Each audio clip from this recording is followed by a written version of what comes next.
अस्सलाम वालेकुम and welcome again to my YouTube channel. हमने पंजाब बायोलॉजी जो न्यू बुक है 2025 में जो बुक्स चेंज हो गई है उसका जो चैप्टर नंबर 1 है वो शुरू किया है। अभी जो हमारा लेक्चर होगा इसमें हमने फाइलम इकाइनोडर्मेटा के हवाले से डिस्कस करना है।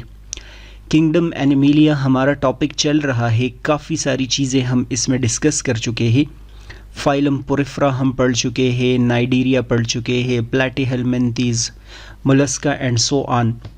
इनवर्टिब्रेट्स में आप लोग डिस्कस करेंगे कि ये हमारा लास्ट फाइलम होगा और चीज़ें इसके अंदर 2-4 चीज़ें ऐसी है जो इंतहाई इम्पॉर्टेंट है, जिसको मैं हाईलाइट करूँगा। वो आप लोग ज़रूर याद रखेंगे, वो पेपर में आएंगी, बाद में एंट्री टेस्ट में भी वो आएंगी। कोई मसला होगा वो कमेंट्स में पूछेंगे। शुरू कर लेते हैं हम फाइलम इकाइनोडर्मेटा। हर दफ़ा मैं बोलता हूँ कि फ़ाइलम शुरू करने से पहले उनके पिक्चर्स देख लिया करें। नॉर्मली तो हमने जो डायग्राम वगैरह होते हैं वो एंड पे बनाने होते हैं ना, तो जब डायग्राम एंड पे बनाते हैं तो उसकी समझ ज़्यादा नहीं आएगी आप लोगों को। तो सबसे पहले पिक्चर्स आप लोग देखेंगे। ये जितने भी मेंबर्स हैं ये फाइलम इकाइनोडर्मेटा के सारे एग्जाम्पल्स हैं। केक अर्चिन आप लोग देख रहे हैं, इसकी जो बॉडी है वो राउंड है, ऐसे राउंड अपीयरेंस है इसका। सी स्टार को आप लोग देख रहे हैं, सी स्टार की जो बॉडी है वो स्टार शेप्ड है। अर्लियर टाइम्स में हम इसको स्टार फिश बोलते थे, ये वही वाला है। ब्रिटल स्टार आप लोगों को नज़र आ रहा है, ये वाला जो कि सी स्टार की तरह है, लेकिन अगर आप लोग इनके आर्म्स को देख ले हैं तो ये थोड़े से नैरो है और आर्म्स इसके ज़्यादा लॉन्ग है relative to this sea star. Sea urchin आप लोग देख रहे हैं, काफ़ी ज़्यादा एक आप समझे कि स्पाइक्स इसके अराउंड मौजूद है, पूरे बॉडी में इसके साथ नीडल लाइक स्ट्रक्चर्स होते हैं। और ये इस सी स्टार के बॉडी का क्रॉस सेक्शन बनाया है, ये पूरे का पूरा क्रॉस सेक्शन बनाया है, जिसका मैं अभी आप लोगों के सामने ज़िक्र करूँगा। ये इतने सारे आप लोगों को नज़र आ रहे हैं, ये इसके आर्म्स है, 5 इसके आप लोग देख रहे हैं। यहाँ पर क्या मौजूद है? आर्म्स मौजूद है।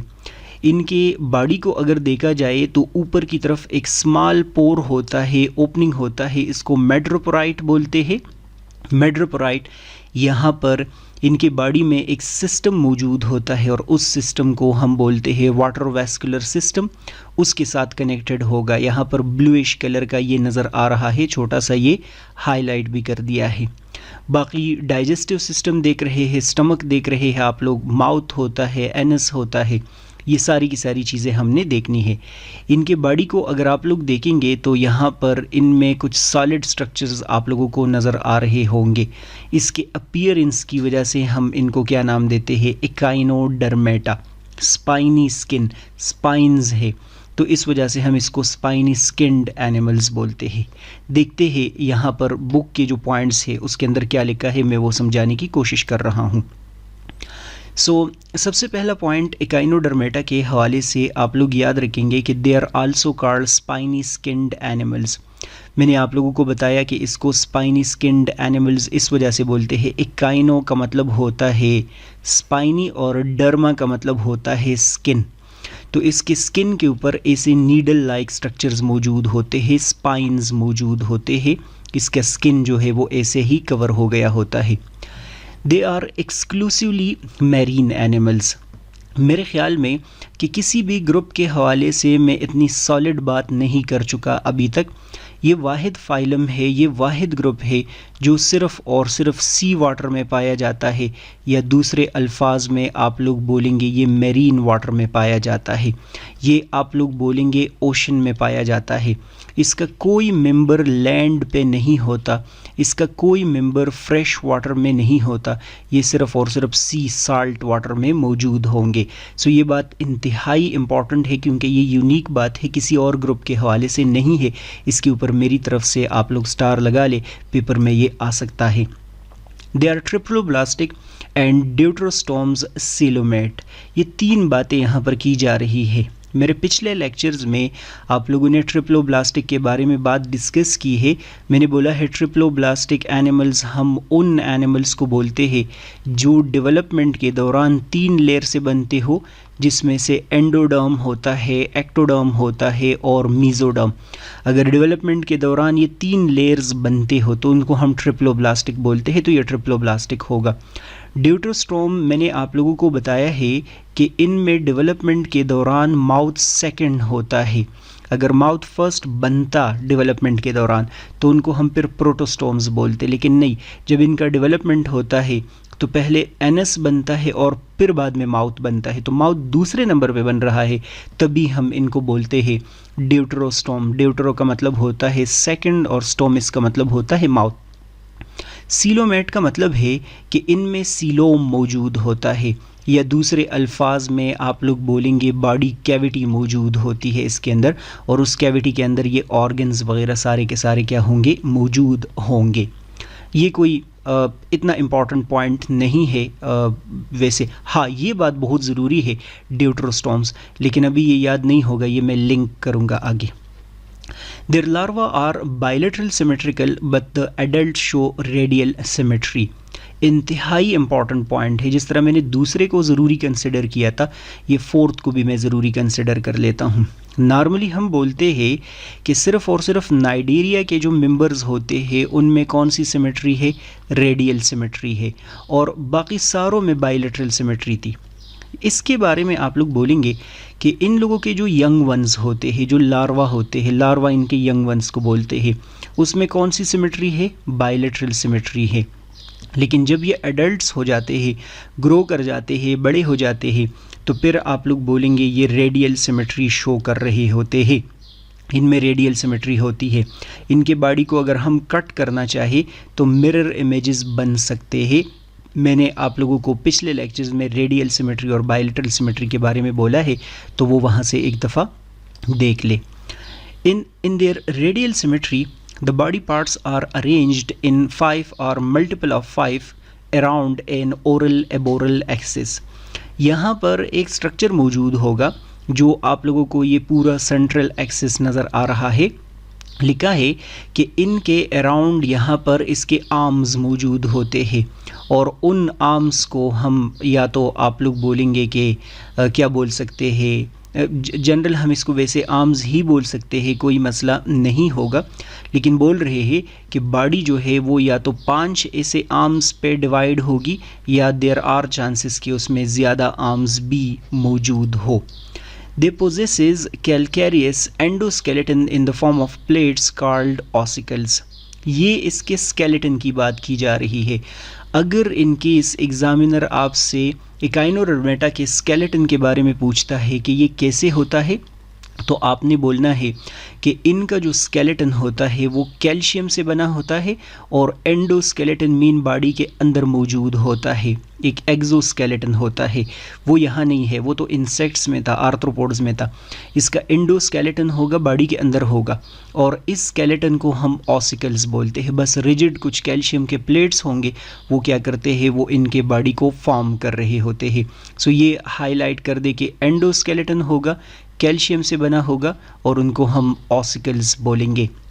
These plates are derived from mesoderm but come out of skin also and make spines on the skin। Development की बात की जा रही है कि ये जो प्लेट्स होते हैं, ये जो कैल्शियम के बने सॉलिड स्ट्रक्चर्स होते हैं जिनको हम ऑसिकल्स बोलते हैं, ये कहाँ से आते हैं। तो आपको बताया जा रहा है कि डेवलपमेंट के दौरान एक लेयर होता है, और उस लेयर को हम मीजोडर्म बोलते हैं। तो ये उस लेयर से जाके बन रहे होते हैं, मीजोडर्म से ये जाके बन रहे होते हैं। और यही जो स्पाइंस है, यही जो ऑसिकल्स है, यही जो प्लेट्स है, ये बाकायदा हमें स्किन पे नज़र आते हैं। जिस तरह मैंने आप लोगों को सी स्टार में दिखाया कि सॉलिड कुछ स्पाइंस मौजूद थे, यही स्पाइंस हमें इनके स्किन पे नज़र आते हैं, तभी हम इनको इकाइनोडर्मेटा बोलते हैं। इधर नीडल लाइक स्ट्रक्चर्स अभी आप लोग पिछले जो पेज पे पिक्चर देख चुके हैं, मैं आगे भी दिखाऊंगा। They have water vascular system consist of tubes and spaces present in the coelom। ये यूनिक पॉइंट है, इसके ऊपर आप लोग स्टार लगाएंगे, ये पेपर में आएगा। इसके अंदर एक यूनिक सिस्टम होता है, ये किसी और ग्रुप के अंदर नहीं होता, और इस यूनिक सिस्टम को हम बोलते हैं वाटर वैस्कुलर सिस्टम। बाकायदा ट्यूब्स का एक नेटवर्क मौजूद होता है। जिस तरह मैंने पिछले पेज पे बोला कि मेड्रोपोराइट यहाँ मौजूद है और ये इसके साथ ट्यूब है, ये सारे के सारे ट्यूब्स इसके साथ क्या होते हैं, कनेक्टेड होते हैं, उससे छोटे छोटे ब्रांचेस भी एमर्ज हो रहे होते हैं। A ring canal surrounds the mouth. ये जो आप लोग डायग्राम थोड़ा सा मैं जूम इन करने की कोशिश करता हूँ, अगर आप लोग इसके अंदर देखेंगे तो ये देख लीजिए ब्लूइश सर्कुलर फॉर्म में आप लोगों को कुछ नज़र आ रहा होगा, इसको हम रिंग कैनाल बोलते हैं और इसका माउथ नीचे की तरफ होता है। तो सिंपल आप लोगों को बताया जा रहा है कि ये वाटर वैस्कुलर सिस्टम का एक क्या है, एक पार्ट है, इसको हम रिंग कैनाल बोलते हैं और रिंग कैनाल माउथ के अराउंड होगा। माउथ अभी हम पढ़ेंगे इसके नीचे मौजूद होता है। It opens outside through a sieve like plate called madreporite. ये बोल रहे हैं कि ये जो रिंग कैनाल यहाँ पर मौजूद है ना, ये एक छोटे ओपनिंग की मदद से बाहर की तरफ एक्सपोज होता है, बाहर की तरफ एक ओपनिंग नज़र आ रहा होता है और उस ओपनिंग को हम मेड्रोपोराइट बोलते हैं, जो ऊपर की तरफ मौजूद होगा। ये वाटर वैस्कुलर सिस्टम का हिस्सा है। 5 और multiple of 5 radial canal branch from ring canal. ये रिंग कैनाल है ना सर्कल में, तो इसके बारे में बोल रहे हैं कि यहाँ इससे रेडियल कैनाल एक एमर्ज हो रहा है, दूसरा, तीसरा, फोर्थ एंड फिफ्थ। यहाँ इससे ये 5 रेडियल कैनाल्स जो है वो एमर्ज होंगे। ये जितने भी टॉपिक्स है, ये वाले जो लाइंस है, अगर वाटर वैस्कुलर सिस्टम पे बात आती है तो आप लोगों ने ये बातें डिस्कस करनी है। Many lateral canal emerge from each radial and each lateral canal and in a tube feet. ये तो आप लोग देख रहे हैं सर्कुलर कैनाल है ना, यहाँ पर मैं थोड़ा सा इसका कलर चेंज कर देता हूँ। और ये जो आप लोग लॉन्ग देख रहे हैं, ये कौन से है, ये रेडियल कैनाल है। फिर आपको ये बताया जा रहा है कि इस रेडियल कैनाल से छोटे छोटे और ब्रांचेस एमर्ज होते हैं और इन ब्रांचेस को हम बोलते हैं लेटरल कैनाल्स। ये जो अभी मैं बना रहा हूँ, ये कौन से है, ये लेटरल कैनाल्स है। और फिर बताया जा रहा है कि ये लेटरल कैनाल कहाँ एंड होते हैं, ट्यूब फीट पे। यहाँ से छोटे छोटे स्ट्रक्चर्स एमर्ज होते हैं और उन छोटे छोटे स्ट्रक्चर्स को हम ट्यूब फीट बोलते हैं, जो यहाँ पर नीचे की तरफ आप लोग आएंगे। ये सी स्टार है ना, इसको उठाए तो इसके नीचे की तरफ आप लोगों को ट्यूब फीट नज़र आएंगे। ये इंतहाई इम्पॉर्टेंट पॉइंट है, इसको आप लोग हाईलाइट कर दे। एक ट्यूब फीट जो है वो यहाँ पर दिखाया भी गया है। इसके इस इनलार्ज पोर्शन को हम एम्पुला बोलते हैं। ट्यूब फीट हम आगे जाके डिस्कस करेंगे, ये मूवमेंट के लिए यूज़ होते हैं और ये पेपर में आता है। The tube feet extend and attach with the substratum. ये नीचे की तरफ है ना, तो सबस्ट्रेटम मीन किसी सरफेस के साथ ये जो ट्यूब फीट है ये क्या होंगे, अटैच होंगे और उसकी मदद से ये क्या करेंगे, मूव करेंगे एक जगह से दूसरी जगह। ये जो जितने भी इंडिविजुअल्स होते हैं ये आगे पीछे अगर जाना चाहे तो ट्यूब फीट की मदद से मूव करेंगे। इस पेज पे मेरी तरफ से जो MCQs आएंगे वो एक ये है, दूसरा ये है, तीसरा आप लोग डिस्कस करेंगे यहाँ पर जो मौजूद है वो ये मेड्रोपोराइट वाला पॉइंट है और वाटर वैस्कुलर सिस्टम वाला पॉइंट। खैर ये इसी का हिस्सा है, लेकिन आप लोगों को ये पता होना चाहिए, ये ज़रूरी है। आगे मैंने डिस्कस किया है कि when water is drawn back from the sucked tube feed they contract and body is pulled। इस सेंटेंस को कोई इतना ज़्यादा डिटेल में समझने की ज़रूरत नहीं है क्योंकि हमने कोई इतना ज़्यादा डेप्थ में भी नहीं पढ़ना, लेकिन सिंपल इतना बताया जा रहा है कि ये जो एम्पुला है, ये जो ट्यूब फीड है, जब इससे वाटर बाहर निकल आता है तो ये कॉन्ट्रैक्ट हो जाएंगे और इसकी वजह से बॉडी मूव करना शुरू कर जाता है। आसान अल्फाज में आप लोग यही याद रखें कि ट्यूब फीड किस पर्पस के लिए यूज़ होते हैं, मूवमेंट के लिए। इसकी वजह से मूवमेंट या लोकोमोशन होता है। Echinoderm possesses tube like digestive system. Tube like digestive system का मतलब होता है कंप्लीट डाइजेस्टिव सिस्टम।